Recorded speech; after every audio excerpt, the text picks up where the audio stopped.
Okay, here it is. I'm going to say the quiet part out loud. Ads are not magic. All right. I know that's a bit of a dramatic intro, but ads really aren't. And a lot of people see them as if they are. But seven-figure coaches, they don't use ads to save a broken business. Broke coaches do that. What seven-figure coaches do is they use ads to get more traffic and to figure out what's working. Let's get into it.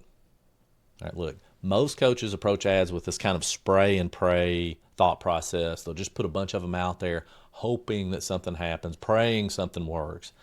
But if you want to make money with ads, you're really going to have to change your thinking.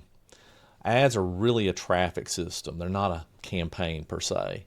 And the fact is that most ads, they just don't make money immediately. Yeah, there's some unicorns out there, and I've had a bunch of those, but you really can't build your business behind that because ads exist to buy data, get attention, get feedback on you and your offer. See what message works, what messages get ignored, and guess what? If you don't do that, it's going to be tough to figure out how to make ads work. See, for every 100 ads or so that you put out there, about 30 will work at some level. 10 will do pretty well, and then one might be a home run. So you can't bank on just flipping an ad on and making it work. That just doesn't work like that. And that's why seven-figure coaches, they go into ads expecting to learn, expecting to get the data. They don't freak out when the results fluctuate, and they don't shut things down after 3 days. They give the system time to tell them something that's useful, whether it's good or bad. And second, they don't overcomplicate the structure. See, a lot of these meta ad gurus out there, they create these complicated campaigns that nobody can set up or follow, and it's only they can do it, so you got to buy their system to figure it out. I've seen so much of that crap out there, but the fact is that simple setups still work even today. You use a couple of audiences, you use a couple of creatives, and that's it. That's all you really have to do to test your ads out. You just have to get enough traffic to it and look at the data. So let me just kind of show you what I'm talking about. Okay, I'm going to assume that you've ran ads before, but if you haven't, don't sweat it. I have tons of other videos on how to do that. I even have a thing called 10X with ads where I walk through every step of this and the strategy and everything. You can grab that for free in the description. But even so, let me just kind of go through this. I'm not going to explain why I'm setting up things the way I'm setting them up. I'm just going to go through it. And the way your screen appears may be slightly different than mine, but you should be able to get the gist of it. All right, so we come over here. We're going to click Create. And you need to know your objective before you even start creating an ad. So in this case, we're going to pretend like we're doing it to a lead magnet. So I'm going to click Leads because I've set up the tracking for leads. So you should have already done that before you start your ad setup.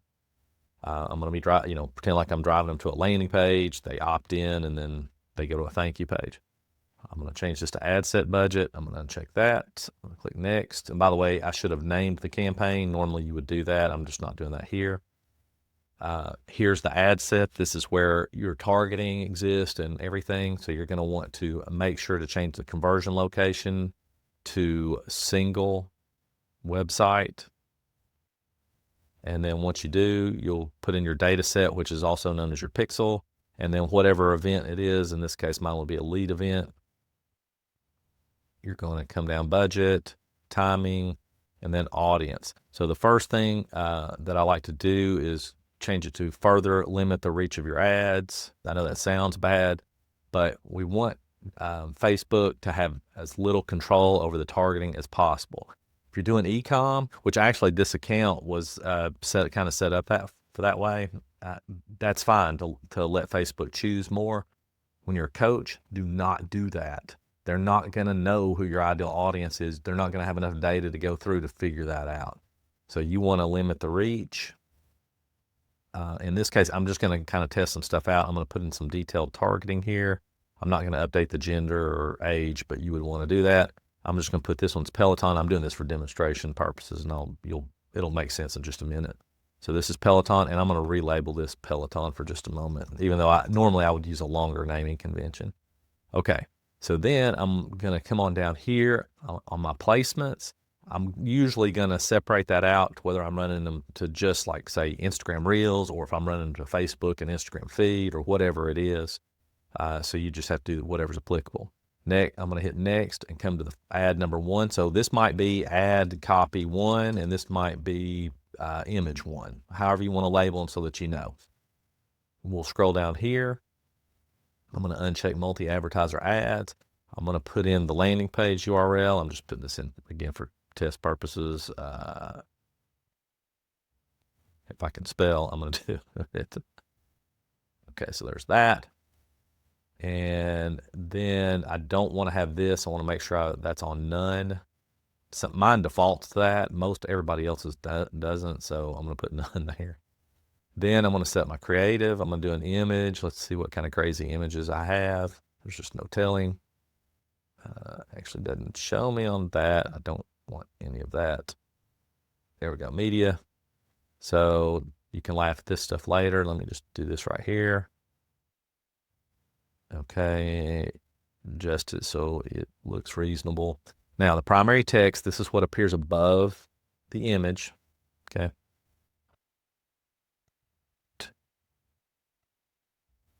The headline. Now, I do not want to add text. I do not want to take their AI generated stuff. Do not do that. I'm going to do the headline. Okay. And the description, it's not even necessary. I'm going to go next, next. I'm going to turn off any stuff that they have turned on. Next, done. Okay. So this is ad copy 1, image 1. Right? It's created, it's ready to rock and roll, and I would publish that. Or I don't have to publish it just yet, I can wait. So what I want to do now is show you how to do the next ad. So just come up here and do duplicate. Actually, you can do quick duplicate. It really doesn't matter. If you do quick duplicate, then I might come back up here because it's going to duplicate it exactly as you have it. I'm going to say rename it. So maybe I want to keep the same ad copy, but I want to test images. That's usually your best bet. Do 2 images, 1 set of copy. I'm going to come down here. I am going to edit the media. And let's just say I'm going to do that one right there. Okay. Go through all this stuff again. Same copy. Everything's the same. Done. Okay. Now I have 2 ads. So I'm ready to go with that 1 ad set. But remember I said you might want to test 2 audiences. So if at this point you would just click right here, quick duplicate, it's going to duplicate it just exactly as it was. And the only thing I'm going to do, you can see that the ads are still here, right? 1 and 2, even though I'm on the copy. And then I want to change up my audience. So in this case, whoops, I'm going to edit right here. And maybe I'm going to choose Lululemon, just as an example. Okay, I just want to rename this part right here. If I could spell. All right. So now I've got 2 ad sets, right? And 2 ads in each of those ad sets. I'm ready to go. It's a simple setup. It is not complicated.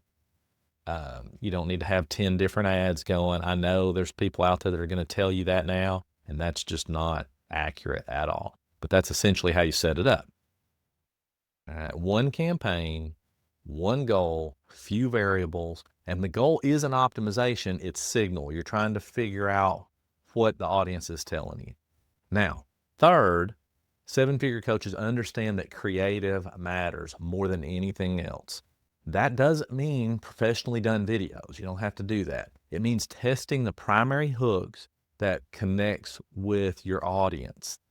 Now, being real, showing behind the scenes, how the sausage is made, so to speak, what life is really like. Things are messy. 7-figure coaches obsess over the message, and when they hit a winner, they keep using it over and over and over. They don't try to keep coming up with new ideas all the time. They know the platform is good at finding people, and that's why they test creative constantly and not, always kind of trying to tweak their offer or their funnel. They essentially just use the same offer, same path, just new angles, new hooks, and essentially new framing. Fourth, they understand the difference between scaling and testing. This is huge. They test first with a controlled spend. They don't just throw money around. Once something works, they put money behind it with budget and intention. And finally, they treat ads like a line item on their balance sheet.